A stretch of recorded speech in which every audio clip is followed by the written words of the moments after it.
Bonjour à tous, c'est Axel de la chaîne DevTheory. Dans cette vidéo, on va parler de plusieurs sites pour apprendre à coder. Donc ça peut être soit en JavaScript, soit en d'autres langages, mais on va principalement parler de JavaScript dans cette vidéo. Donc vous êtes prêts? C'est parti. Donc le premier site que j'ai à vous présenter, c'est le FreeCodeCamp. Donc c'est un très bon site, très reconnu et assez populaire pour apprendre donc plein de langages, surtout les bases du web. Donc avec du HTML, du CSS et du JavaScript.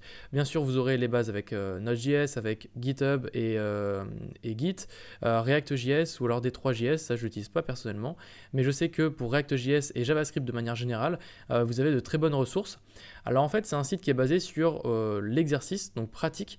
Donc sur ce site, quand vous allez vous inscrire, vous allez faire beaucoup d'exercices. Je crois qu'ils appellent ça des challenges. Enfin bref, vous allez vraiment coder. Donc ça, c'est très intéressant pour mettre en pratique ce que vous allez apprendre. Alors malheureusement, le site est en anglais, donc pour ceux qui ont un peu de mal en anglais, ça risque d'être un petit peu compliqué pour vous, mais sachez que apprendre l'anglais pour apprendre le JavaScript, c'est vraiment très requis, enfin c'est nécessaire si vous voulez vraiment progresser dans ce langage. Donc ça c'était le premier site, le second site c'est Code Academy, vous devez sûrement le connaître, c'est également un très bon site qui vous permet également de regarder des vidéos et en même temps de développer à côté. Donc pareil pour apprendre les bases du web ainsi que JavaScript et d'autres langages. Moi je vous recommande ce site là si vous êtes vraiment débutant, si vous commencez à toucher un petit peu votre bille, c'est plus du tout intéressant d'être sur ce genre de site. Ensuite, vous allez avoir YouTube, donc forcément c'est quelque chose de trivial pour la plupart d'entre vous, et même la plupart de ces sites que je vais vous présenter vont paraître très simples pour la plupart d'entre vous, mais je pense que certains vont découvrir certains sites qui peuvent les aider. Donc YouTube, vous avez plein de vidéos tutoriels sur plein de sujets, c'est exactement ce que nous on fait avec Brian sur la chaîne DevTheory, donc vous allez trouver vraiment votre bonheur sur YouTube, en plus c'est en vidéo, donc c'est vraiment très pratique. Vous allez également avoir Open Classrooms qui vous offre des cours donc sur les bases du web également et sur le développement. Alors ça peut être à la fois pour les débutants et pour les intermédiaires. J'ai pas trouvé de cours vraiment très avancés pour React.js ou Node.js, mais vous avez quand même de bons cours pour apprendre les bases. Donc c'est pour ça que je vous recommande toutefois ce site-là. Le cinquième site, pardon, c'est Stack Overflow, qui est un excellent site pour apprendre et surtout pour comprendre les choses. En fait, très souvent, lorsque vous allez vouloir débugger un projet, une application, vous allez avoir des erreurs, etc. Vous allez taper ces erreurs-là sur Google et vous allez très souvent tomber sur Stack Overflow, qui est un forum pour développeurs. Et vous allez tomber sur beaucoup de forums avec beaucoup de réponses. Et regardez bien Stack Overflow, essayez de bien comprendre son fonctionnement, puisque plus vous comprenez donc son fonctionnement, plus vous allez voir où trouver les réponses à vos questions. Parce qu'au début, ça peut paraître un petit peu compliqué à essayer de comprendre l'interface, mais essayez de vous y familiariser et vous allez vite comprendre où sont les réponses, comment est-ce qu'on les trouve. Donc si par exemple vous avez un problème avec React.js, donc faites erreur React.js, donc là c'est une erreur qui est pas précise du tout, donc là je tape juste erreur React, mais imaginons, on est plusieurs, j'ai une erreur qui ressemble à ce que cette personne a posté, et bien tout simplement en descendant, tac, quelqu'un va me donner une réponse, et lorsque vous avez la petite flèche verte, ça veut dire que c'est très probablement une réponse qui va vous aider, donc n'hésitez pas à bien lire correctement ce que cette personne a expliqué. Donc c'est un très bon site, un très bon forum que je vous recommande très vivement d'utiliser. Ensuite, ça va être GitHub, donc ça va être le sixième site. C'est très basique ce que je suis en train de vous dire, mais regardez bien dans les issues qui vont être ouvertes pour les repos que vous allez utiliser. Si par exemple vous utilisez React Native, donc là je vais rechercher React Native dans GitHub. Si par exemple j'utilise React Native et que j'ai une erreur avec React Native, je vais aller dans la partie issue, ici, et je vais pouvoir rechercher dans une des issues, donc un des problèmes, si j'ai exactement le même problème que lui.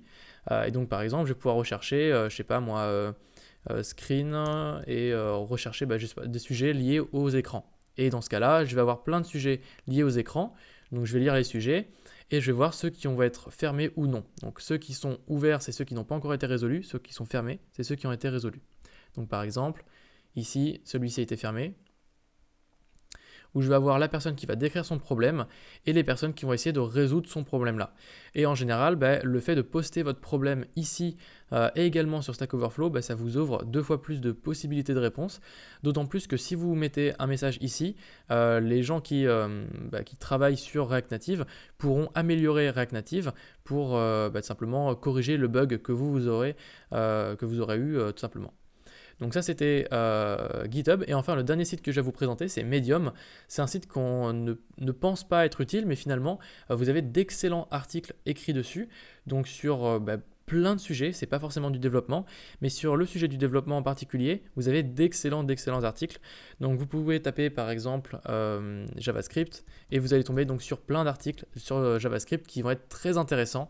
Donc moi je vous recommande vivement de regarder. Donc ça peut être des articles de manière générale sur JavaScript, ça peut être des astuces, ça peut être plein de choses.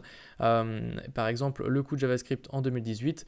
Enfin bref, vous avez énormément de sujets à ce sujet-là et vous avez pas mal d'études de cas, de blogs. Par exemple, si on fait blog React.js ou React.js peut-être, ou juste React. Voilà, apprenez à créer un simple blog avec React et Node, et ça vous explique en fait comment créer un blog avec React. Donc ça vous montre à la fois donc, le code, les screens, les explications, et donc voilà, donc tout ça écrit, donc c'est très intéressant. Alors personnellement je préfère le format vidéo, mais si vous préférez le format écrit, vous avez Medium qui est un excellent site pour apprendre à coder. Donc voilà, ça ce sont les principaux sites que j'utilise pour apprendre à coder et surtout pour corriger mes erreurs et pour apprendre de nouvelles choses.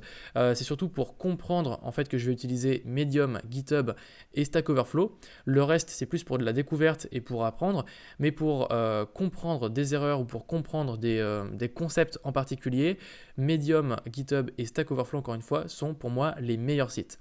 Donc voilà, c'est tout pour cette vidéo, j'espère vraiment qu'elle vous a plu.